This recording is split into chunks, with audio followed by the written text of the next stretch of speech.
Hey guys, in this video I will tell you how to create a voting poll on WhatsApp.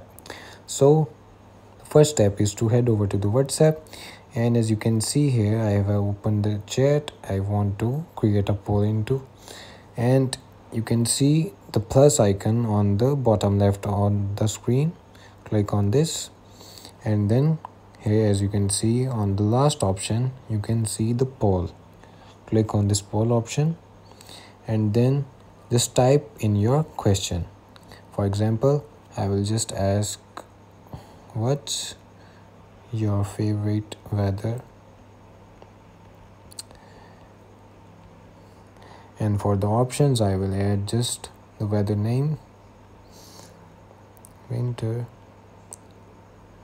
spring, autumn, and I will just click on this send button on the top right corner of the screen. Click on it, and as you can see the poll has been successfully created on the WhatsApp. So thanks for watching. Leave a like and comment on the video and subscribe.